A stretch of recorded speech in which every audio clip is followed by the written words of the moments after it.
Your answers are somewhere inside you. You just need to access them.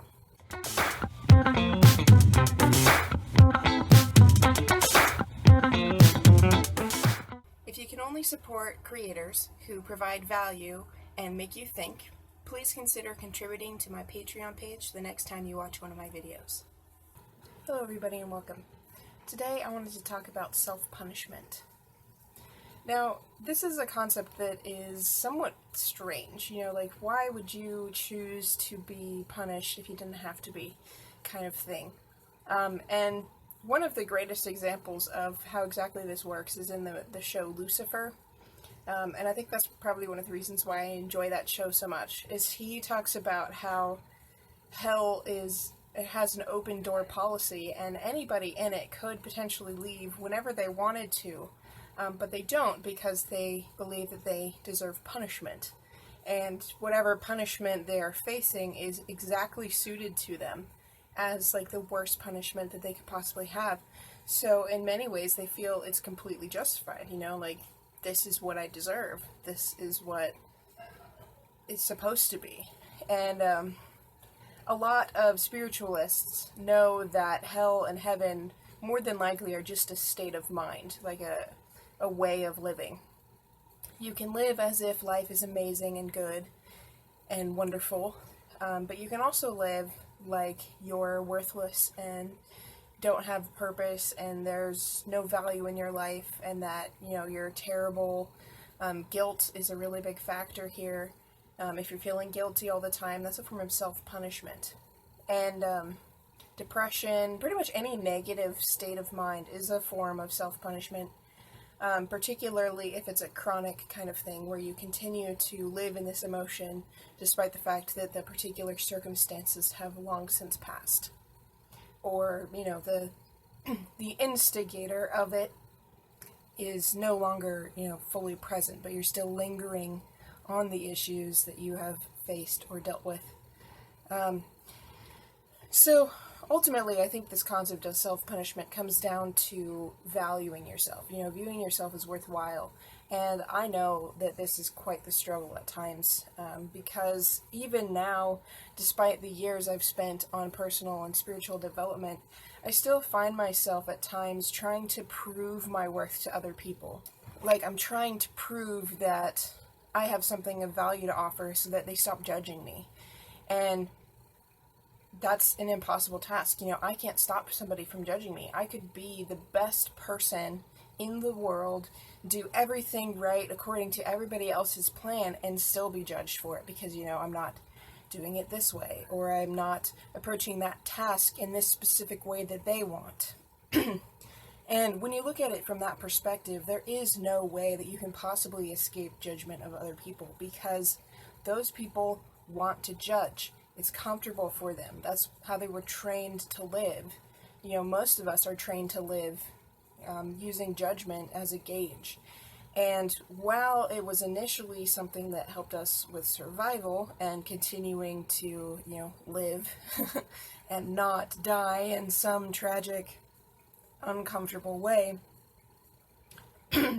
many people have kind of taken this concept of judgment, and I think it's a generational thing, like it's passed on from generation to generation.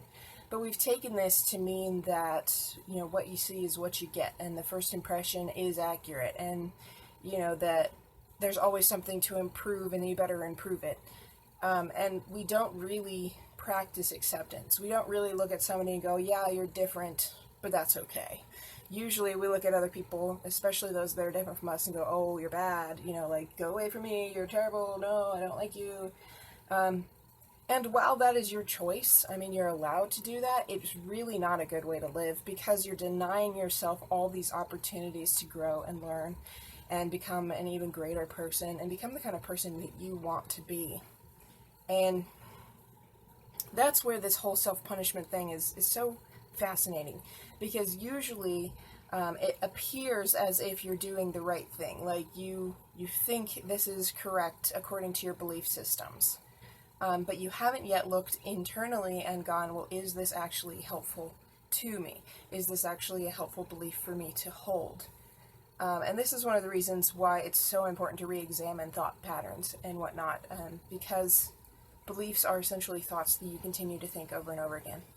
And this is a concept that Abraham Hicks talks about a lot, and it's one that I definitely agree with. If you continue to think a thought long enough, eventually you come to believe it.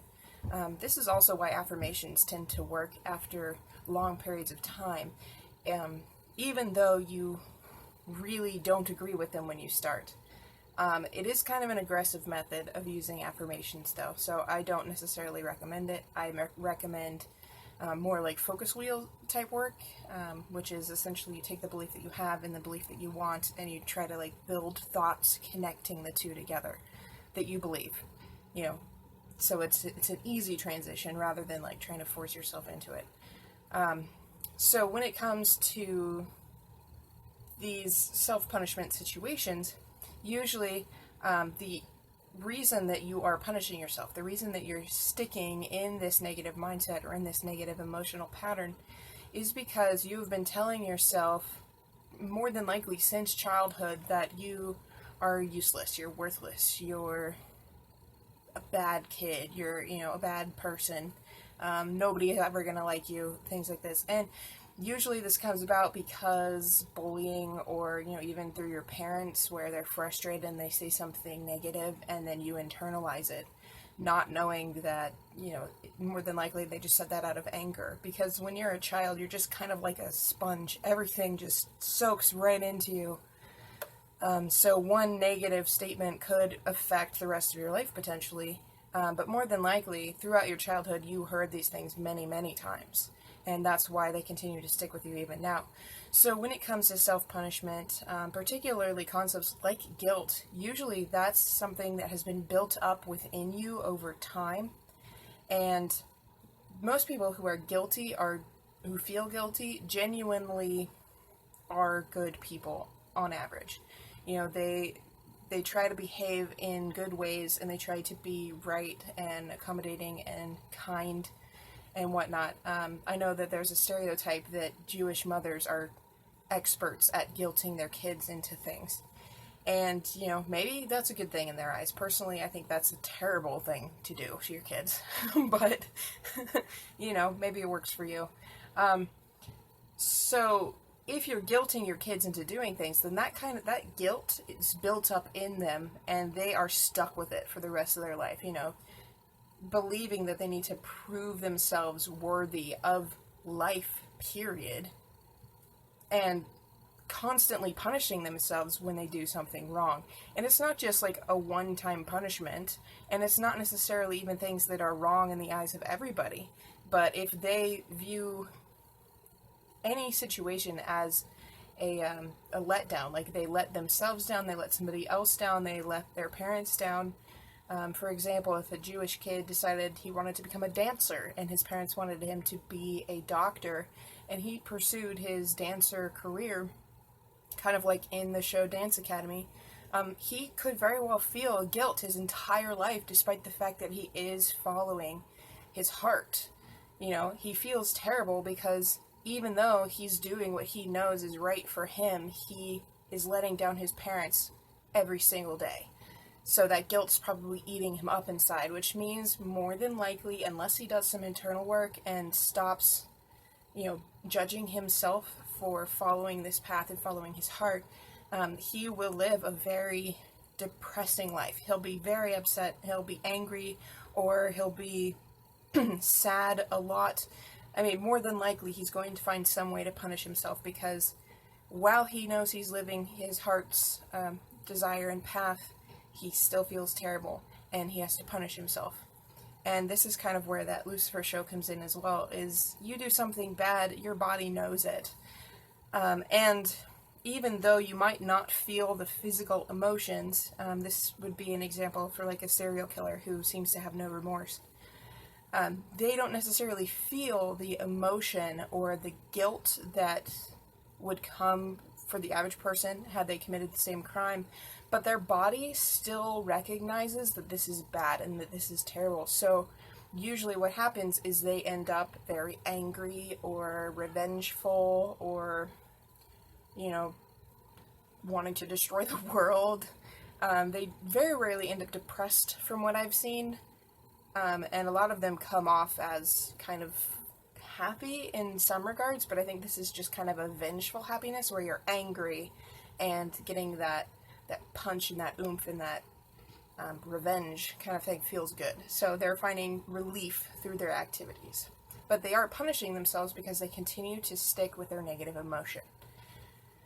So if you're one of these people who lives a constantly negative life, I definitely encourage you to try to see if you're doing some form of self-punishment.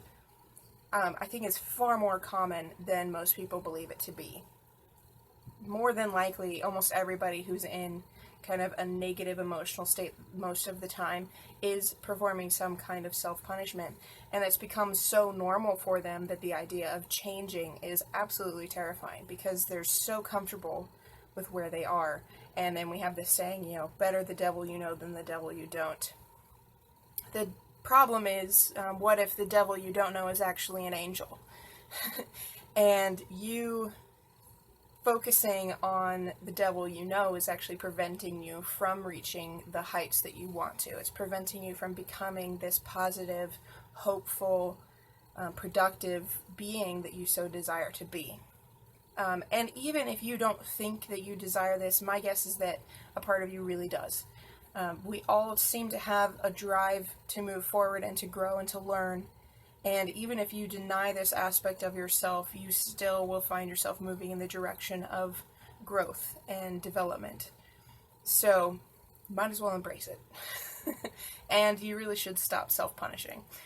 How you go about that, usually it's going to require some internal work. You go inside, you meditate, you start looking for potential problem areas, and you say, well, why is it that I do this? Why am I angry? Why am I holding weight? Why am I stuck in poverty? I mean, this could manifest in any number of ways. Personally, I know that I had some internal damage that I'm still working on. I think we all kind of do to a certain extent. I'm not entirely sure we can ever fully escape it. It's possible, though. I'm not going to say that it's impossible because, what you believe is what you get. Whether you believe that's true or whether you believe it isn't, you're right. That's kind of how that goes, and I think that was a Henry Ford quote. So, yeah. When it comes to that treatment, though, definitely go into meditation. Look inside yourself and try to see what exactly is going on, because I can pretty much guarantee you that your answers are somewhere inside you. You just need to access them.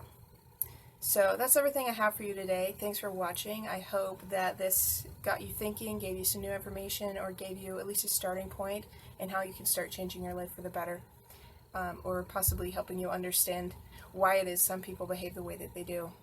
That's really what I am trying to do, is help everybody understand themselves, the world, and other people better.